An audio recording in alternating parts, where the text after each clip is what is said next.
Halo, selamat pagi, selamat siang, selamat sore, dan selamat malam. Perkenalkan, saya Greti Haryanti Simbolon dari kelas 10-6. Pada kesempatan kali ini saya akan menjelaskan tentang partikel penyusun atom, khususnya itu proton. Kita mulai.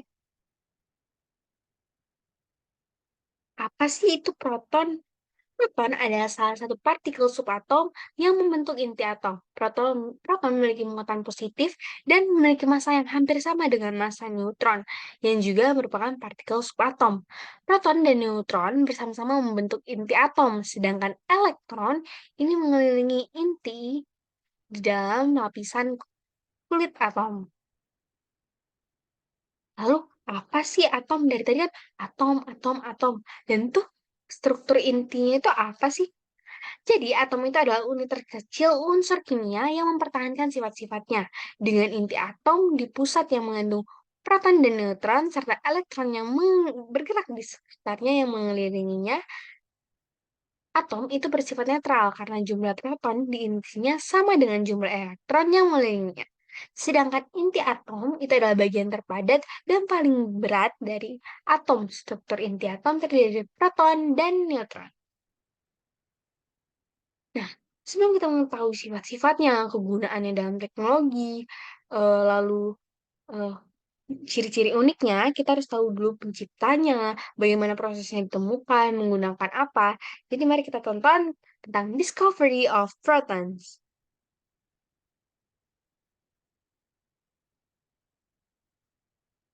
Baru, token Liquid Collection lucu Vitamins, membuktikan dalam sentuhan keharuman mewah.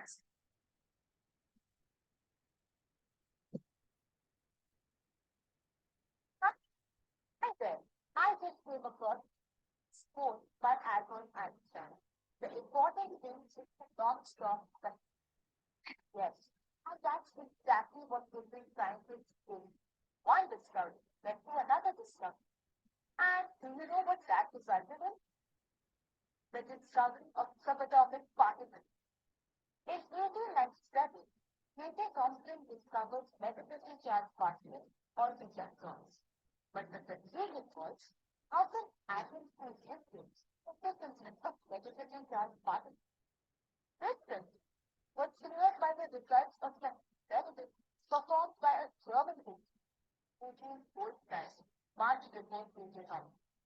In 1886, Eugene Goldstein performed an experiment with a discharge. He divided the tube into two chambers with a perforated metal stage. This plate acted as a cathode.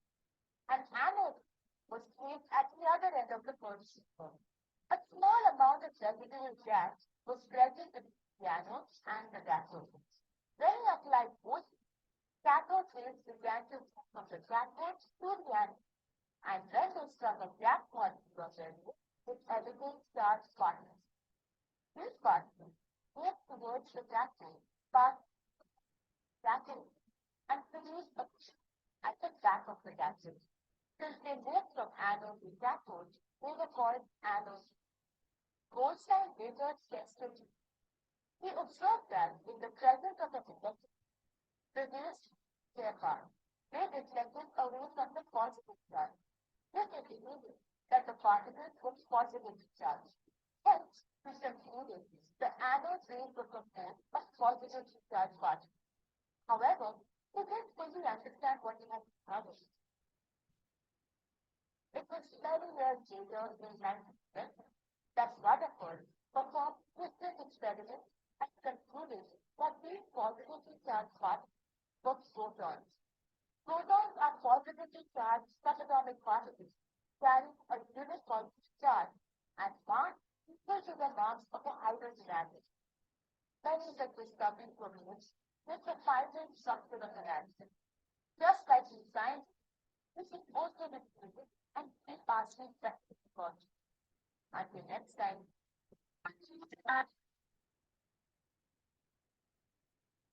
Nah, sudah kita nonton videonya, jadi kita ketahui bahwa penemu protonnya itu Eugene Goldstein. Eugene Goldstein ini yaitu seorang fisika Prancis dan menemukan senaka katoda positif pada tabung hamburan listrik, itu pada tahun 1886. Jadi, tabung hamburan listrik ini memiliki dua sisi, yaitu katoda dan anoda. Nah, pada percobaan ini, diuji untuk menggunakan gas hidrogen, lalu mengalirinya dengan sinar listrik. Nah, ketika listrik diterapkan pada tabung hamburan, ada partikel yang terlepas dari katoda dan menuju anoda. Partikel ini kemudian disebut oleh Goldstein sebagai kanal kanan atau sinar katoda positif. Terus partikel ini bermuatan positif dengan massa lebih kecil dari massa atom hidrogen yang ia masukkan sebagai bahan pertimbangannya. Meskipun Goldstein tidak secara langsung menamai partikel tersebut sebagai proton, penemuannya membantu memahami adanya muatan positif dalam atom, yang kemudian dikonfirmasi sebagai proton oleh penelitian-penelitian selanjutnya, terutama oleh Ernest Rutherford. Nah, kita udah tahu nih penemunya siapa. Lalu apa sih sifat-sifat proton itu? Jadi proton itu yang pertama yaitu muatannya itu positif. Jadi proton itu bermuatan positif. Yang kedua itu masanya. Massa proton itu sekitar 1,6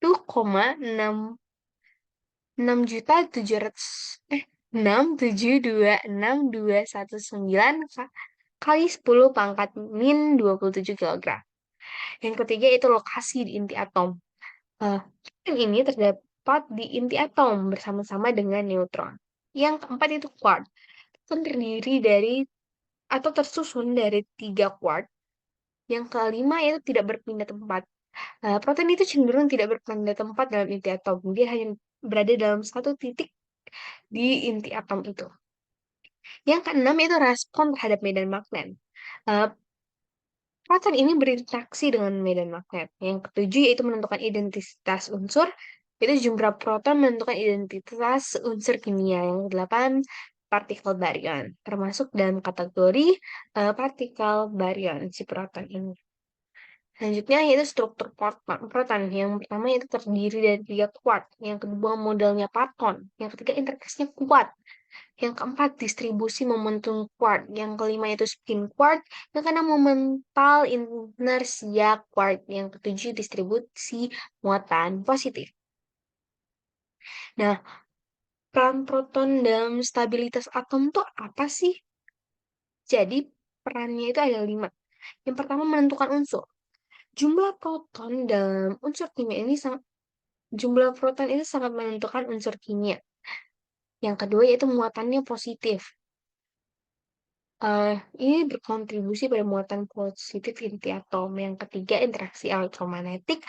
Karena di sifatnya tadi, si proton ini berespon dengan medan magnet, sehingga tarik elektromagnetik dengan elektron itu menjaga stabilitasnya. Yang keempat itu keseimbangan proton dan neutron. Interaksi dengan neutron menjaga kestabilan inti atom. Yang kelima itu pengaruh pada sifat kimia. Proton ini mempengaruhi sifat-sifat kimia unsur. Selanjutnya, yaitu adalah beberapa sifat unik dari proton. Proton itu memiliki sifat-sifat unik. Yang pertama, muatannya positif. Yang kedua, massa serupa dengan neutron. Yang ketiga, lokasi di inti atom. Yang keempat, quark bentuknya. Yang kelima, momen magnetik. Keenam, partikel baryon. Dan yang ketujuh itu stabilitas di inti atomnya. Selanjutnya itu penggunaan proton dalam teknologi itu banyak ya, yang ini hanya beberapanya. Yang pertama itu ada terapi proton untuk kanker, dosis radiasi yang berfokus untuk pengobatan tumor. Yang kedua, akselerator partikel di penelitian ilmiah. Penggunaan proton dalam eksperimen di akselerator partikel seperti LHC. Yang ketiga itu resonansi magnetik inti atau disingkat dengan NMR, itu gambar struktur molekuler dalam spektroskopi. Yang keempat yaitu analisis NMRI, itu pencitraan medis berbasis magnet proton untuk diagnosis dan pemantauan kesehatan. Yang kelima yaitu penelitian fisika nuklir, itu proton digunakan dalam penelitian untuk memahami sifat dasar materi dan struktur inti atom. Nah, kesimpulannya dari pembahasan kita, yaitu proton memiliki peran krusial dalam berbagai aspek teknologi, termasuk terapi kanker dengan presisi tinggi, eksperimen fisika nuklir, dan aplikasi medis seperti pencitraan magnetik dan spektroskopi nuklir. Nah, pemanfaatan sifat-sifat unik proton membuka peluang untuk pengembangan solusi yang lebih canggih dalam bidang medis, penelitian ilmiah, dan teknologi lainnya. Sekian dari saya, yaitu tentang penjelasan proton. Mohon maaf jika ada salah kata, saya akhiri. Terima kasih. Bye-bye.